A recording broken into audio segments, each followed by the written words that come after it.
अस्सलाम वालेकुम क्लास 9। आज हम करेंगे exercise 1.2 question number 5। Find the transpose of each of the following matrices. हमें कुछ मैट्रिसेस दी गई हैं, उनका हमने ट्रांसपोज फाइंड करना है। सबसे पहले तो मैं आपको बता दूं कि ट्रांसपोज क्या होता है।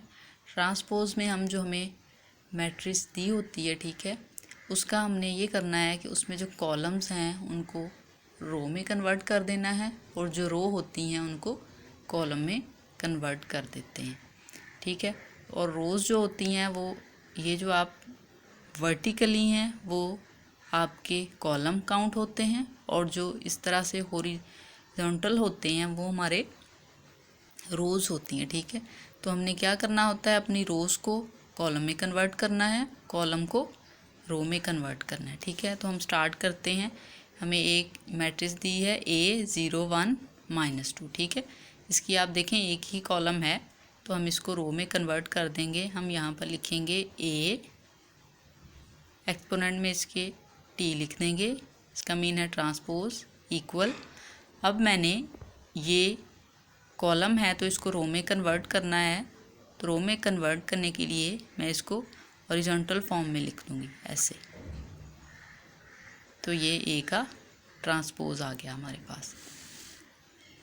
बी है हमारे पास, ये देखें। अब यहाँ पर जस्ट हमें देखें कि रो एक दी हुई है लेकिन कॉलम उसने 1 2 और 3 दिए हैं। अब हम इसको इस रो को कॉलम में कन्वर्ट कर देंगे, इसको इस फॉर्म में लिख देंगे, ठीक है, वर्टिकल फॉर्म में लिख देंगे। हम यहाँ पर लिखेंगे बी, इसका ट्रांसपोज लिखें इक्वल।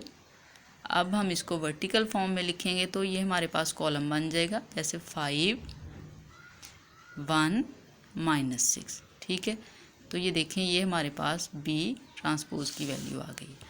सी उसने हमें दिया हुआ है, इसमें एलिमेंट्स देखें इसकी 3 रोज़ हैं, ठीक है, 1 2 और 3, और कॉलम 1 और 2, ठीक है। इसको हम कन्वर्ट करते हैं।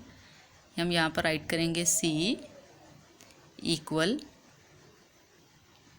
ये जो हमारे पास इसका फर्स्ट कॉलम है इसको हम रो में कन्वर्ट करेंगे, तो हम इसको इस तरह से लिखेंगे 1 2 3। यहाँ पर देखें ये 1 2 3 कॉलम था, जबकि यहाँ पर हम रीड करेंगे तो ये 1 2 3 ऐसा रो में आ गया। अब देखें ये वाला जो है 2 -1 0, इसको हम भी ऐसे रो में चेंज कर देंगे, 2 -1 और 0, ठीक है। और ये सी का ट्रांसपोज। डी है, डी पार्ट है हमारे पास। इसमें देखें 2 रोज़ और 2 कॉलम हैं, इसको हम जब चेंज करेंगे तो हम यहाँ पर लिखेंगे डी ट्रांसपोज इक्वल, ये हमारा फर्स्ट कॉलम है, इसको हम रो में कन्वर्ट कर देते हैं 2 और 0। ये देखें हॉरिजॉन्टल रो बन गई। ये 3 और 5, इसको हम ऐसे लिखेंगे 3 और 5, ये कन्वर्ट होगी, ठीक है। तो ये डी ट्रांसपोज आ गया।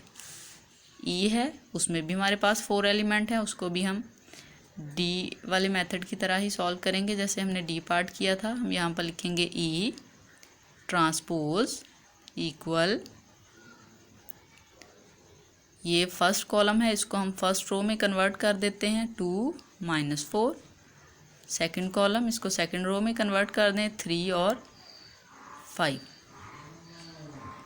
लास्ट पार्ट है हमारे पास एफ, वो भी प्रीवियस जो हमारे क्वेश्चन हैं उसकी तरह से ही सॉल्व होगा। ये देखें एफ, इसका ट्रांसपोज यहाँ पर राइट करें,